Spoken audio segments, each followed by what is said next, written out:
រឿងកុមារីភ្នែកតូចអស់កាលដ៏យូរលង់ណាស់មកហើយមានស្ត្រីមេម៉ាយម្នាក់រស់នៅក្នុងភូមិដ៏តូចមួយក្បែរព្រៃស្ត្រីមេម៉ាយនោះមានឈ្មោះថាចន្ទធូរ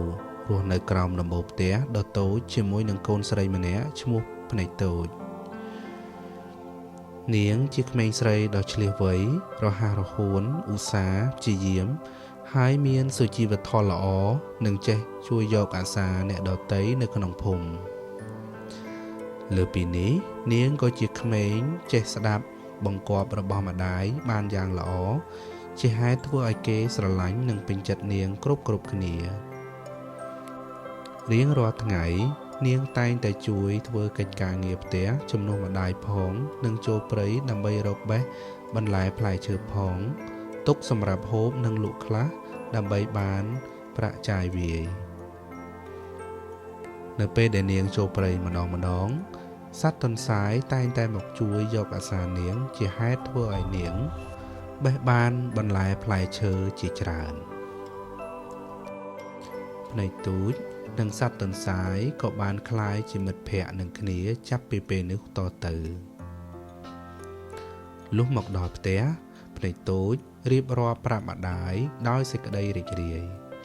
ម្ដាយរបស់ភ្នែកតូចក៏បានប្រែផ្ដាំទៅកូនថាចូលកូនប្រយ័ត្នខ្លួននិងព្យាយាមធ្វើតែសេចក្តីល្អមានទឹកចិត្តសប្បុរសនិងមានសន្តានចិត្តល្អចំពោះអ្នកផងគ្រប់គ្នាលុះថ្ងៃបន្ទាប់នាងចូលព្រៃដោយសពដងតែលើកនេះម្ដាយនាងបានរៀបចំបាយម្ហូបពីរកញ្ចប់មួយសម្រាប់នាងហូបពេលថ្ងៃត្រង់និងមួយទៀតដើម្បីឲ្យនាងយកទៅជូនជីដូនដែលកំពុងមានជំងឺរ៉ាំរ៉ៃជាច្រើនឆ្នាំហើយតែដោយសារផ្ទះជីដូននាងនៅឆ្ងាយនាងត្រូវឆ្លងកាត់ព្រៃសិនទើបបានទៅដល់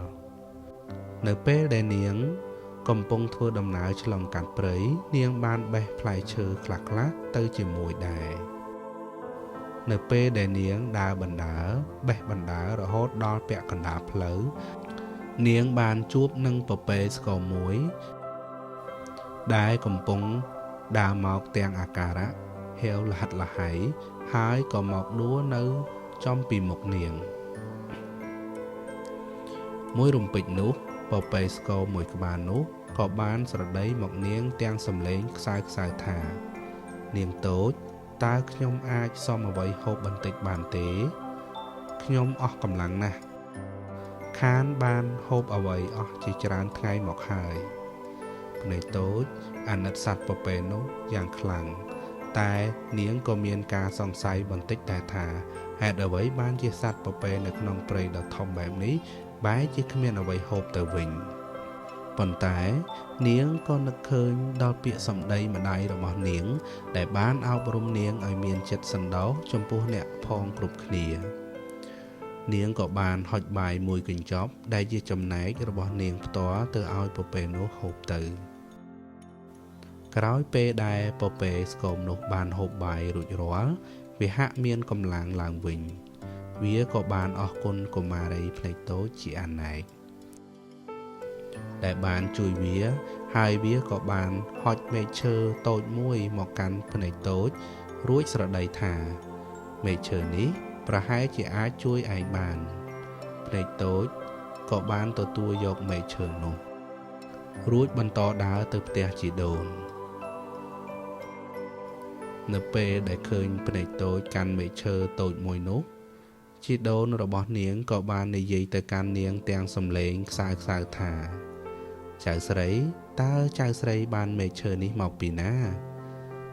ក្មេងតូចក៏រៀបរាប់ដំណើររឿងសពគ្រប់ឲ្យជីដូនស្ដាប់ជីដូនរបស់ភ្នែកតូចក៏បានតបទៅនាងថាចៅដឹងទេមែកឈើមួយនេះគឺជាថ្នាំដ៏ពូកែស័ក្តិសិទ្ធិដែលអាចព្យាបាលជំងឺបានច្រើនមុខអ្នកភូមិជាច្រើននាក់បានខិតខំចូលទៅស្វែងរកមែកឈើមួយនេះដើម្បីយកមកព្យាបាលជំងឺរបស់យាយប៉ុន្តែរកមិនឃើញសោះភ្នែកតូចអរខ្លាំងណាស់នៅពេលដែលនាងបានឮបែបនេះ នាងក៏បានយកមែកឈើទៅកាត់ជាកង់កង់រួចដាំទឹកដើម្បីឲ្យជីដូនរបស់នាងទទួលទានមិនយូរប៉ុន្មានជីដូនរបស់ភ្នែកតូចក៏បានជាសះស្បើយពីជំងឺរ៉ាំរ៉ៃ